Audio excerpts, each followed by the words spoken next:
Salut à tous les potes, j'espère que vous allez bien.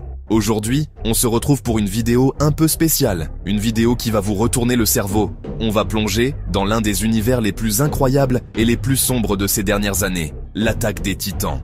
Imaginez un monde où l'humanité est au bord de l'extinction. Un monde où des géants terrifiants, appelés Titans, errent partout.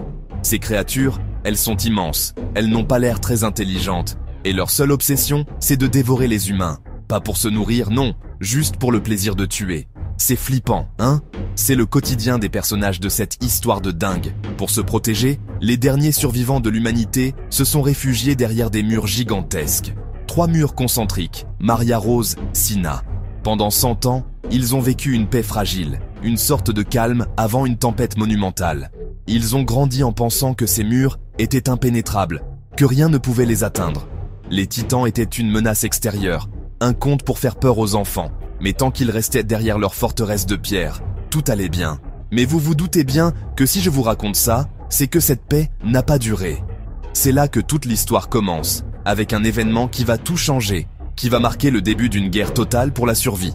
Ces Titans, c'est vraiment la définition même du cauchemar. Ils ont des formes et des tailles variées, allant de 3 à 15 mètres de haut pour les plus courants. Et puis, il y a les Titans anormaux, ceux qui ont des comportements bizarres, qui courent, qui sautent, qui sont encore plus imprévisibles et donc plus dangereux.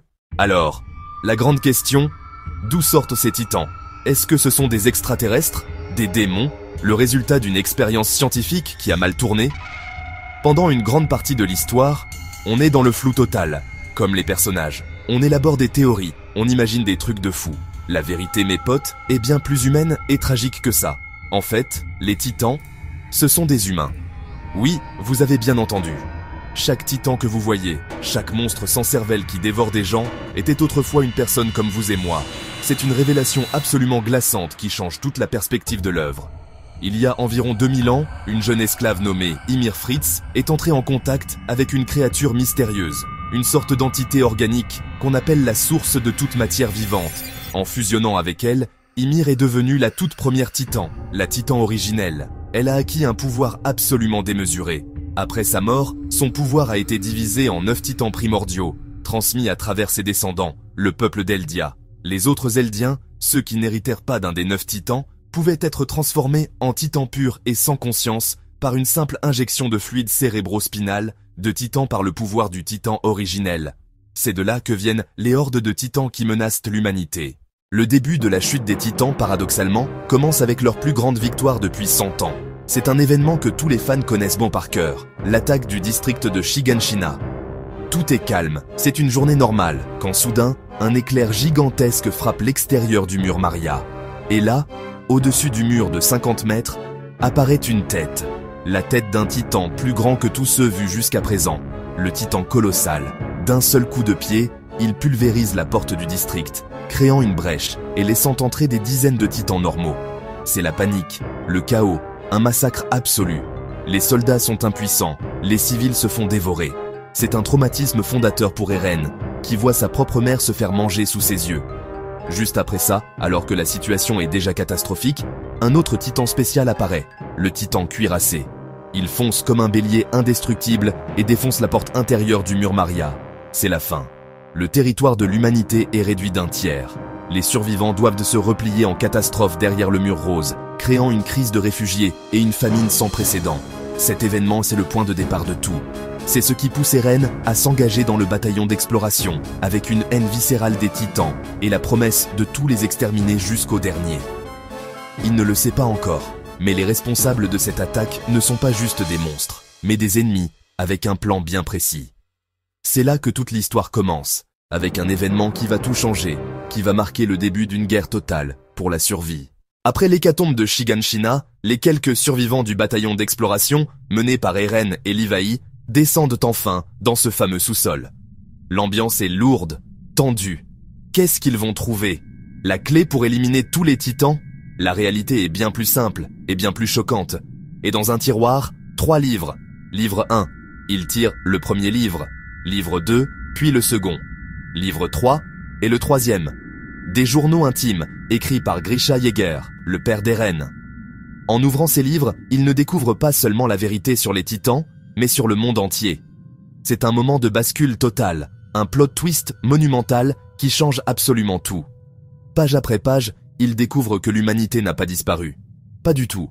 Au-delà des murs, il y a un monde entier, avec des nations, des technologies avancées comme la photographie. Ils découvrent une photo, une dinguerie pour eux, et des gens qui vivent leur vie. Ils apprennent qu'ils ne sont pas l'humanité, mais le peuple d'Eldia, des descendants d'Ymir Fritz, capables de se transformer en titans, et que le reste du monde les déteste, les craint et les considère comme des démons.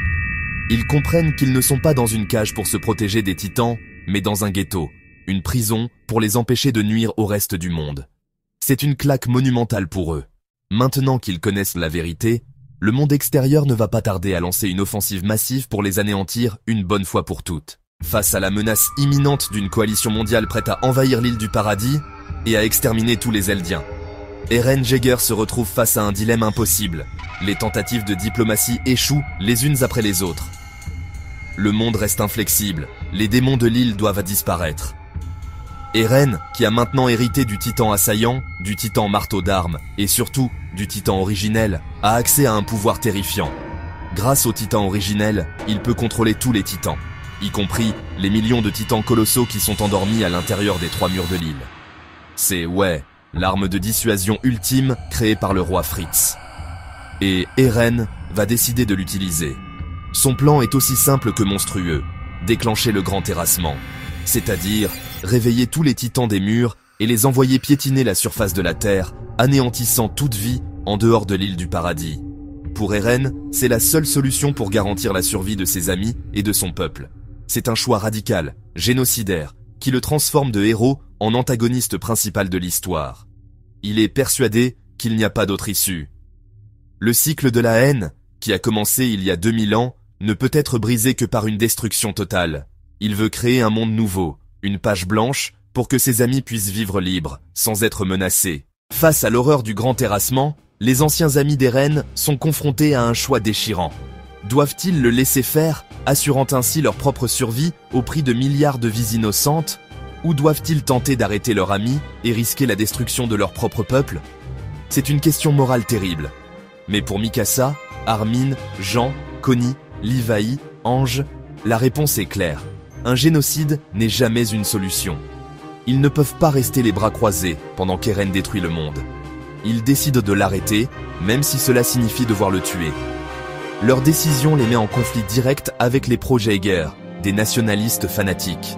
Mais pour stopper Eren, ils ne sont pas assez nombreux.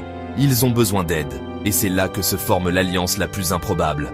Soldats de l'île du paradis s'allient avec les guerriers de Mar. Reiner, Annie, Pyke, Falco voient dans leur famille menacée par le grand terrassement. Leurs objectifs convergent.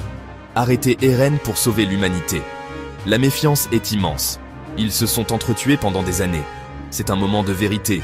Chacun doit mettre sa haine de côté pour un objectif plus grand. Cette alliance est un symbole. Ils se battent pour l'humanité, unis contre leur ancien ami devenu le destructeur de mondes. La bataille finale est un spectacle apocalyptique. L'Alliance arrive à rattraper Eren au-dessus d'une forteresse Mar, sur le dos d'une forme de titan hallucinante, un squelette géant de plusieurs kilomètres. Pour l'atteindre, ils doivent affronter les titans colossaux, affronter les anciens détenteurs des 9 titans primordiaux, invoqués par Ymir et par Eren. C'est un chaos total, un combat aérien spectaculaire. Chaque membre de l'Alliance doit se surpasser. Levi, malgré ses blessures, livre un combat héroïque. Rein et Pyke. Annie utilise leur pouvoir de titan. Ils ouvrent une brèche. Armin prévoit de se transformer en titan colossal pour créer une explosion massive. Le combat est intense, désespéré. Ils subissent des pertes, sont poussés dans leur dernier retranchement. Ange, commandante du bataillon d'exploration, se sacrifie pour leur faire gagner du temps scène poignante.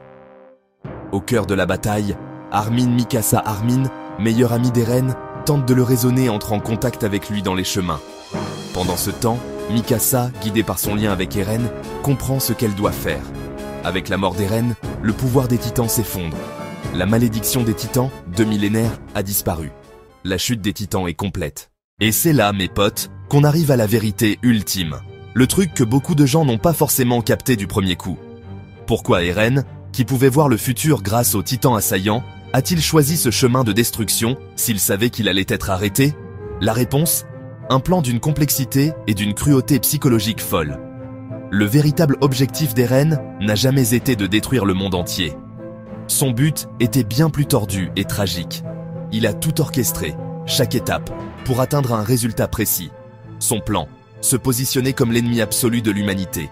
Il voulait que ses amis, des Eldiens de l'île du Paradis, soient ceux qui l'arrêtent. Il voulait qu'ils deviennent les héros qui ont sauvé le monde. En anéantissant 80% de la population mondiale, il a éliminé toute menace militaire conventionnelle contre l'île pour des siècles. Eren s'est sacrifié et a endossé le rôle du plus grand méchant pour que ses amis vivent en paix. C'est le paradoxe de Lelouch, poussé à un niveau de violence et de sacrifice extrême. Voilà, les potes, la vérité sur la chute des Titans. Une histoire de dingue, non? C'est tellement plus qu'une simple histoire de monstre. La liberté, la haine, le sacrifice et la nature humaine. J'espère que cette analyse vous a plu. Ça m'a pris un temps fou de tout compiler et de vous présenter ça de la manière la plus claire possible. Si vous avez kiffé, n'oubliez pas le plus important, le petit pouce bleu et l'abonnement. Ça ne vous coûte rien, et pour nous, ça change tout. Ça nous permet de faire des vidéos de plus en plus quali, avec plus de recherche, plus de montage. Merci infiniment pour votre soutien, vous êtes les meilleurs. On se retrouve très vite pour une nouvelle vidéo. Ciao!